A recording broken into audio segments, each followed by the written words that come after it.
Joining us here. This is the start of a great week for us at Axios here at Cannes on the French Riviera. It's always great this summer in France. Couldn't do it without all of you. Also couldn't do anything at Axios without the support of our partners. So huge thanks to Teads for making today possible. And I'm very excited to welcome to a stage for a view from the top conversation, Teads CEO David Kostman. David, hello, sir. Good evening. How are you? Grab a seat. Let's start. Let's just start big picture. I have some big shoes to fill here, so I'll try. We'll do our best, right? I'll try. Let's start big picture. Give us what's top of mind for you. What's new in your world? What are you thinking about as you arrive at Cannes this year? Right now, for us personally, it's been an exciting Cannes because we just announced the combination of Outbrain and Teads, so it's a very special opportunity for us coming out, excited about new value proposition, new large-scale reach. Actually, Outbrain never had a yacht. Teads always had a yacht, so that's an elevated experience for us at Cannes. But we're excited about what tech can do and what AI can do. And actually, we are obviously a technology company, looking at a new platform, incorporating AI. So what we can do for the advertising ecosystem, I think, is tremendous and very exciting. We're definitely going to get into AI in a minute, but I want to take a roundabout way to get there. We're talking about attention tonight. So, what are the important things that we should be paying attention to? What are you paying attention to right now? Attention is a big word. Today I said, hey, we don't want to hear about attention anymore. We actually think it's one of the best KPIs to use that predict true outcomes.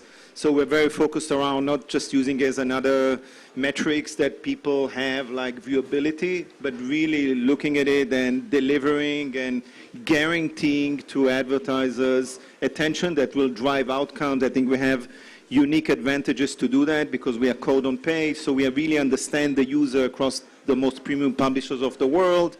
So we have a lot of understanding of the placement, a lot of understanding of the users, how they go across the open internet between CTV and the open internet and publishers. So I think we can, and we're now going out with guaranteeing attention, which we think is the best prediction for an outcome and an action. And then it's different, so it's not just attention for attention's sake. It's about moving it down to the next steps. And talk a little bit more how you think about that, going deeper on once you acquire the attention.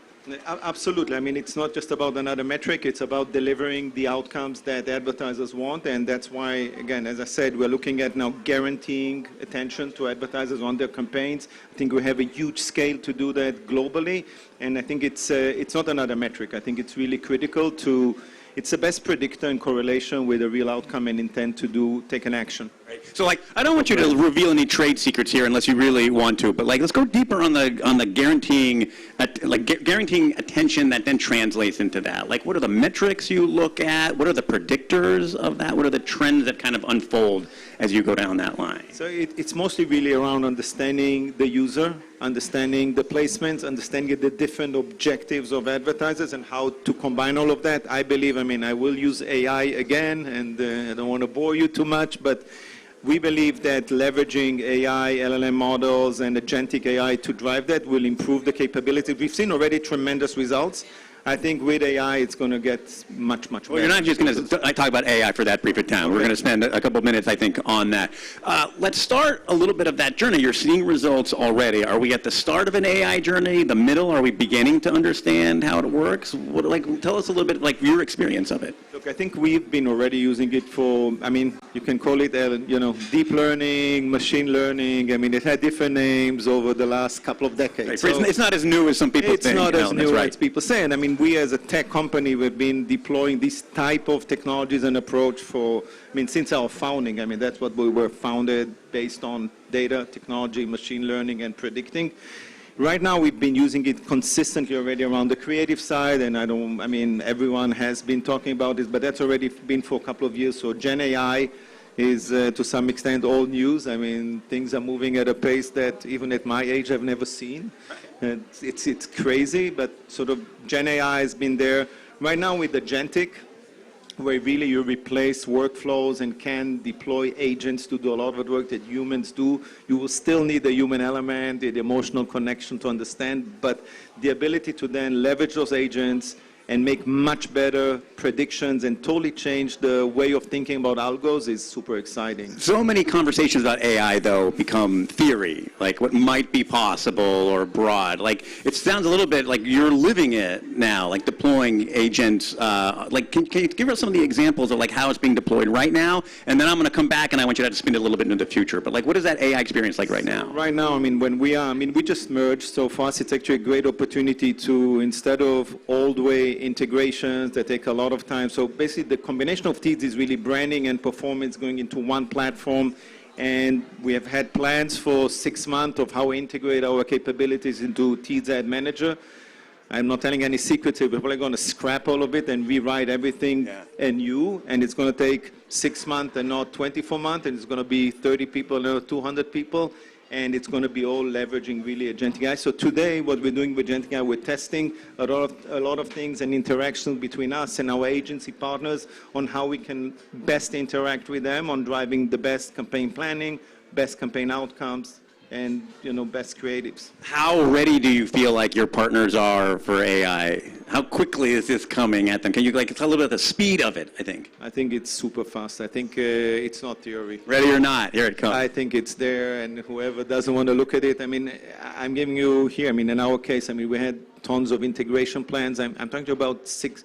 We were doing this deal. We announced it in August. We spent, a few months planning. I need to change direction totally and just rewrite from scratch new. And I'm also chairman of a software company called NICE. So I'm very deep into it. It just doesn't make sense today to go through what historically used to do of integrating and all that. It just doesn't make sense. I mean, well, this is really hard now because things are moving so fast. But like, pitch it forward then. Like, if we were to think about Cannes next year, what would we be talking about? What's on the horizon that's really excited? I think it's still going to be about a lot of it about AI and the human interaction with AI. I mean, I think that's not going to disappear so quickly. So humans will be able to stick around for a little bit, you think. Where does that seesaw go, though? Like, what role do humans continue to play, or how does that balance of power shift, you think? Look, I think at the end, it's about human connections and human understanding and understanding the emotion of people. And I think if you take an AI model and, it's not 100% accurate, you can actually see a compounding effect of negative impact. So you always need to have the human element in there. But I think many of the repetitive tasks, many of the things that today we take days and weeks to do will get shorter to minutes. And especially, for example, we're looking at it on the engineering side. I mean, it's just a different world. On the internal processes, I'm sure every one of you is doing the same here, just looking at everything and, just saying, hey, tell me how you do it with AI, and you don't deploy people to do it. But I think it's going to be sort of human-assisted, and I mean, the human element will always be there. I mean, it's a tool. As a human, I'm very happy to hear an answer about AI that includes humans, but that's also probably the reason why we're here at Cannes, this human connection. So let's also end on one fun Cannes thing. We're at the start of a week that can be a marathon, not a sprint. What are your tips to having a good time at Cannes and surviving? So first, I told Kate I'm going to tell that. It's my 3rd Cannes only, so 3 years ago she told me I have to buy linen clothes. So that's my tip. Linen is the way to go. White shoes, second way to go.